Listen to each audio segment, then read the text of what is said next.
Wanta baay'ee nama gaddisiisu dubbachuufillee baay'ee kan nama saalfachiisu. Nagaan koo jaalalaa fi kabajaa bakka isin jirtanitti isiniif haa baay'atu. Hordoftoota chaanaalii kootii nagaa keessanii nagaa koo obboleettiin keessanii laayik sheer godhaan isiniin jedha. Suuraa gubbaa irratti kan argitan kana mucattii xiqqishuu baatii 8 kan taate. Mucaan kun immoo gurbaan kun laala amma inni itti ga'u isiniin jedha. Dhugaa dubbachuudhaaf garaan koo nagadde yeroon poostii isaanii argu keessatti yeroon imimmaan haadha argu keessatti baay'ee tokko lapheen koo na cabe. Abaarsa maaliitu akka nu argate ani garuu hin beeku isiniin jedha. Mucattii kana mucaan amma na ga'u kun armeen mucattii daa'ima tanaa biratti gattee lafa hojii qaansiraa hojjechuu yeroo deemtu keessatti mucaan kun mucattii xiqqishuu baatii 8 tana gudeedee. Mucayyoo xiqqishuun tun harkatti laafnan hudhee ajjeesee dhoksuudhaaf yaalii hedduu kan godhe jechaadha. Obboloota koo warroonni dhala qabnu dhugaa rabbii garaan keenya nu raafame. Shamarran xiqqishuurraa kaasee haadhaaf abbaa irraa kan hafe eenyu illee fira amanaa hin qabdu jechaadha. Mucattii xiqqishuu tana mucaan amma na ga'u kun nyaate ilkaan nurraa dhume obboloota kiyya jechaadha. Dhaga'uuf gurratti hin tolu. Ilaaluudhaaf ijatti hin tolu. Daa'ima wallaallee baatii 8 kana yeroo gudeedee aan gudeedee irra immoo ishiin harkatti laafnan ajjeesee haadha dhoksuudhaaf waan hedduu yaale barreeffama isaan barreessanii poosti godhan ijoollee jalaa argeen achi jalaa buufadhee siniif hojjedhe jechaadha viidiyoo kana. Dhugaa rabbii yeroon argu keessatti nan rifadhes nan gaddes nan boo'es waanan jedhus nan wallaale waanan qabadhus nan wallaale. Sababiin isaa anillee dhala dubaraa akkanaa tana kan umurii waggaa 8 tana nan qaba waan ta'eef. Yaa obboloota kiyya rabbiin nu haa eegu. Maali kun ijoollee bara balaafamtu bara dhaloonni waan godhu hin beekne bara dhaloonni waan hojjetu hin beekne kana seexanatti itti ergame tokko seexana maaltu itti ergama? Daa'ima wallaallee xiqqishuu kana akkas godhi jettee seexanni itti ergamti. Taateen kun yeroo baay'ee magaalaa keessatti hin ta'a obboloota koo. Taateen kun yeroo baay'ee magaalaa keessatti ijoolleen dhiiraa gurguddaa dhumti kun daa'ima xiqqishuu umurii ishii waggaa 8 waggaa 6 waggaa 7 waggaa 8 kana inni gudeedu. Shamarran haadha abbaa malee hin qabdu. An jalaa gudeede irra immoo ganaa hudhee jalaa ajjeese haa ilmoo ishii jalaa ajjeese jechaadha. Garaa kootu na gadde dhugaa dubbachuudhaaf. Laphee kootu na cabe. Wayyoo yaa garaa dhalaa. Warri keessi keessan garaa dhalaa kan hin argine kan dhaltanii hin argine isin keessi keessa isin hin raafamu. Garuu immoo daa'ima tana laaltanii keessi keessa isin bo'a.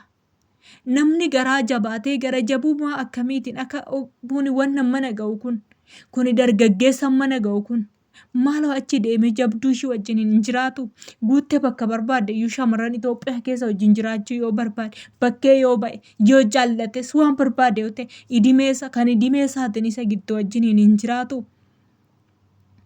Amma kana daa'ima wallaallee duudaa kana kanumaan beekne kana ciibsee ta'u qabee ukkaamsee afaan ishii ukkaamsee gudeedee. Afaan ukkaamsee gudeedee immoo ishiin immoo daa'ima xiqqishuudha waan ta'eef irraa hafuu hin dandeenye ajjeese. Rabbii waan akkanaa sinaa baasu. Rabbii waan akkanaa lammata nu dhageechisin. Mucaan kun dhoksuudhaaf soofaa jalarree kaa'ee wanti reeffa ishii gubbaarratti hin hojjanne jiru. Barreeffama isaa gubbaarratti soofaa jala ishii kaa'ee haati yeroo hojiidhaa dhuftee ilmoo ishii barbaaddattu keessatti hin agarre hin beekne. Garuu dhiigni immoo teechisuu hin dandeenye gizee poolisiitti dawalanii poolisii dhaqu hin qabame jechaadha. Yeroo sana immoo dhiiga mucayyoo kana akka ajjeese dubbate himee jechaadha. Hin dhokatu dhugaan hin dhokatu. Dhugaan hin dhokatu. Dhugaan ilma waaqati.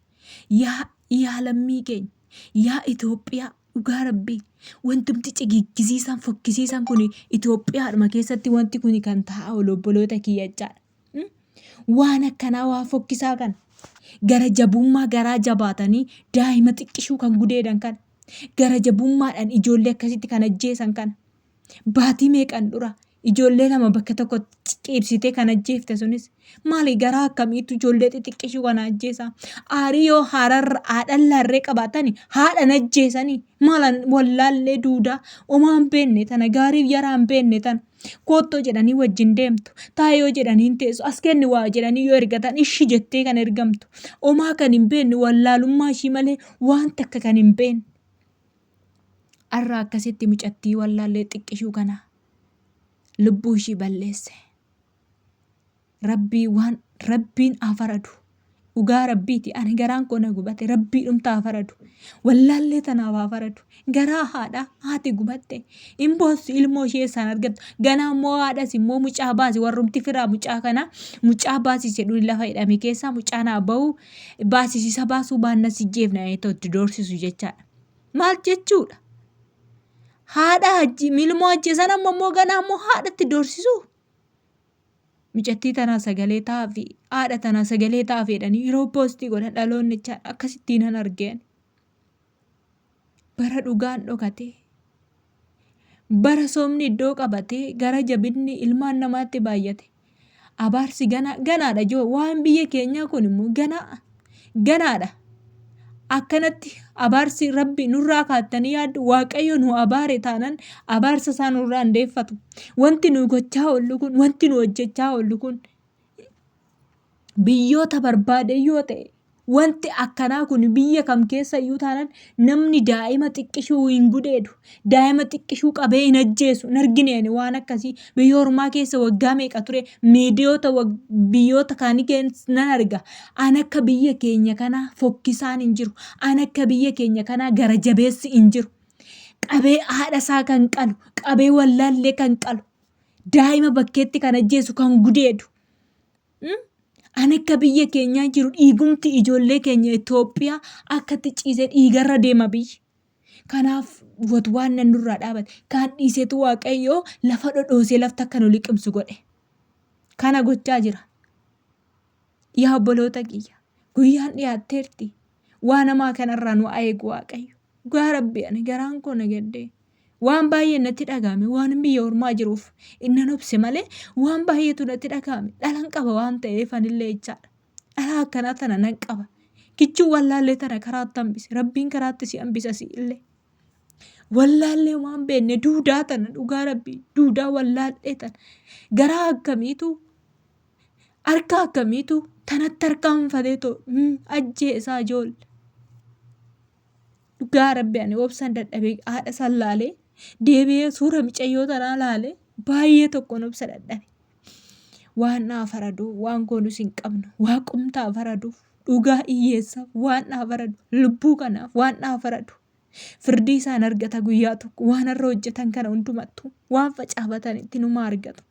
Garuu balleessan tana kichuu balleessan yeroo gaarii naaf qabaadha. Bye.